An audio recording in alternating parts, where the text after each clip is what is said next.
यदि इंसान कुछ सीखना चाहे तो उसकी हर भूल उसे जीवन में कुछ सिखाती है, लेकिन इंसान अगर ना सीखना चाहे तो बार बार गिर गिर कर भी संभलता नहीं है।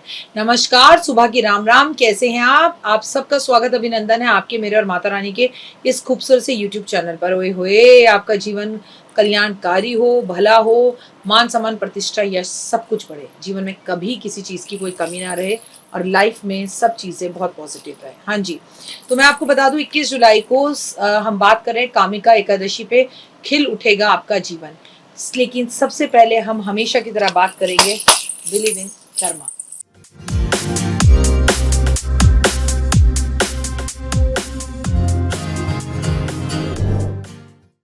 कहते हैं भगवान विष्णु जो है चतुर्मास में सोने चले जाते हैं, लेकिन आप लोग सोचते हैं कि चतुर्मास की अगर एकादशी आए तो क्या हम उसका व्रत रखें या नहीं रखें। अरे भाई, भगवान सो रहे हैं लेकिन भगवान शिव सब कुछ कर रहे हैं। अगर आपका कोई दोस्त बीमार हो जाए या वो कहीं बाहर चला जाए तो आप उसके बच्चों को क्या करते हैं, भोजन पूछते हैं ना, या रिश्ता रखते हैं ना। तो ऐसा थोड़ी है भगवान सोने गए हैं लेकिन वो योग निद्रा में सो नहीं रहे, वो हमारे सब देख रहे हैं। हमें हमेशा चतुर्मास की एकादशियों के व्रत भी रखने चाहिए, कोई भी एकादशी नहीं छोड़नी चाहिए, बशर्ते अगर आप बीमार हैं तो कोई बात नहीं। क्या करें? 21 जुलाई को कामिका एकादशी पे खिल उठेगा जीवन।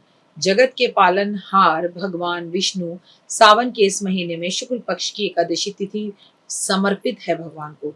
इस समय में शुभ तिथि भगवान विष्णु माँ लक्ष्मी की पूजा की जाती है और सावन के महीने की एकादशी तो हुए हुए और भी खास हो जाती है। आपको तो नाम से ही पता लग रहा है, कामिका एकादशी, कामनाओं को पूर्ण करने वाली। साथ में लक्ष्मी नारायण जी के निमित्त व्रत रखा जाएगा। सावन का महीना होगा, कामिका एकादशी मनाई जाएगी। इस शुभ अवसर पर शिव परिवार संग माँ लक्ष्मी और नारायण की पूजा की जाएगी। तो सोचिए कितना शुभ मुहूर्त माना जाएगा।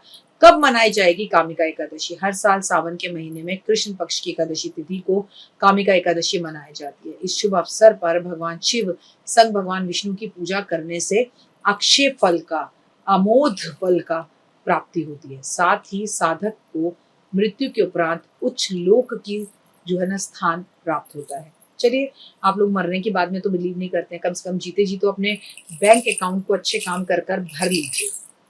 कामिका एकादशी पर आपको बहुत सारे काम अच्छे करने चाहिए। सावन के महीने की कृष्ण पक्ष की एकादशी तिथि इस बार जो मनाई जा रही है वो बेहद खास है और आपको इस साल भगवान की पूजा आराधना अर्चना बहुत अच्छे से करनी है। मैं आपको बता दूं, सुबह से ही एकादशी का व्रत रखा जाता है, लेकिन एक दिन पहले से रखा जाता है, क्योंकि कहते हैं कि आपको एक दिन पहले से हल्का भोजन करना चाहिए और अन्न को कम खाना चाहिए।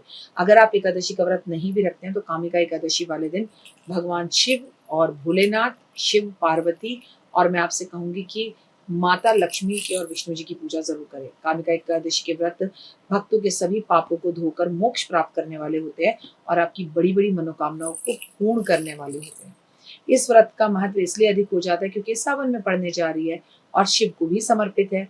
यदि देव शयन एकादशी के बाद पहली एकादशी है जिसमें भगवान विष्णु योग निद्रा में होते हैं। सावन के महीने में इस एकादशी में होने वाले व्रत भगवान विष्णु के साथ भोलेनाथ के आशीर्वाद को भी हमें देते हैं। कामिका एकादशी पर क्या करें? जो हर बार करते हैं, इस दिन सच्ची श्रद्धा से भगवान विष्णु और माँ लक्ष्मी की पूजा करें, सात्विक भोजन करें, चावल रोटी से बचें। एकादशी वाले दिन ब्रह्मचर्य का पालन करें। व्रत रखते हैं तो बहुत अच्छा, नहीं रखते तो कम खाएं। अपशब्द बोलने से बचें। शाम के समय तुलसी के पौधे में दीपक जरूर जलाएं। केले के पेड़ की पूजा भी जरूर करें। विष्णु जी को तुलसी दल अर्पित जरूर करें, लेकिन इस दिन तुलसी पत्र बिल्कुल भी तोड़े नहीं, या तुलसी पर कई लोग पानी भी नहीं देते। कामिका एकादशी पर क्या ना करें? कामिका एकादशी पर काले कपड़े बिल्कुल ना पहने, बालों को खुला कम रखें, चावल बिल्कुल ना खाएं, कम खाएं। अगर व्रत नहीं भी रखते, तुलसी के पौधे पर जल ना चढ़ाएं। तुलसी जी, विष्णु जी इस दिन निर्जल व्रत रखते हैं, इसलिए तुलसी पर जो जल चढ़ाता है या तुलसी पर जो है पत्ते तोड़ता है, उससे माता लक्ष्मी रूठ जाती है। कामिका एकादशी पर तुलसी जी पर गंदे झूठे हाथों से स्पर्श नहीं करना चाहिए। कामिका एकादशी क्या, किसी भी एकादशी पर नहीं करना चाहिए। 21 जुलाई को कामिका एकादशी आपकी हर मनोकामना को पूर्ण करने वाली है। अब आपको बता दूं कि क्योंकि सावन है तो इस दिन आप महादेव के ऊपर भी कच्चे चावल वगैरह अर्पण आप नहीं करेंगे। आप दूध, दही, शहद, चीनी, घी से भगवान का अभिषेक करेंगे। दूध, दही, शहद, चीनी, घी से आप शंख की पूजा करेंगे। दूध, शहद, चीनी, घी सब कुछ मिलाकर आप माता लक्ष्मी और माता पार्वती की भी पूजा विशेष करेंगे। इस दिन आप हाँ, ये बात याद रखिएगा कि सोमवार के साथ पड़ रही है। तो ये अपने आप में कितना खूबसूरत सहयोग हो गया कामिका एकादशी और सोमवार का साथ होना कि आपको डबल फल देने। हरिहर, हरिहर, हरिहर मनाओ, मतलब हर हर महादेव और हर मनाकर, यानी कि महादेव की पूजा हर हर के साथ, यानी कि हरि के साथ हर हर महादेव की पूजा। तो ये बहुत अच्छा सहयोग है अपने आप में। अगर आप इस दिन पूजा पाठ आराधना अर्चना करते हैं, किसी व्यक्ति ने सावन का व्रत रखा है, अगर आप उसे भोजन कराते हैं, ये अपने आप में बहुत खूबसूरत बात है। इस दिन आप ब्रह्मचर्य का पालन करते हैं, इस दिन आप जरूरतमंदों की जरूरत पूरी करते हैं। इस दिन आपको तुलसी की पूजा करनी है, शमी की पूजा करनी है, पीपल के पेड़ की पूजा करनी है, नीम के पेड़ की पूजा करनी है, केले के पेड़ की पूजा करनी है। इस दिन आपको कम बोलना है, कम खाना है, कम सोना है। और जितने भी लोगों ने सावन के महीने में जाकर महादेव की मंदिर में पूजा करेंगे, सबको वापस घर जाना है तो वापस जाकर मंदिर में झाड़ू पोछा करो। किस्मत पे पड़ी हुई धूल हट जाएगी, पॉजिटिविटी आएगी, जीवन खूबसूरत हो जाएगा, मन चीजों में लगेगा और नेगेटिव थॉट्स आपके दिल में बिल्कुल भी नहीं आएंगे। क्योंकि मैं आपको बता दूं कि कामिका एकादशी पर खिल उठता है आपका जीवन और हर मनोकामना पूर्ण होती है। इस दिन अपनी विशेष को मैनिफेस्ट जरूर करें। इस दिन आप शाम के टाइम पे भी महादेव के मंदिर में जाके 4 मुखी घी का दिया जरूर जलाएं।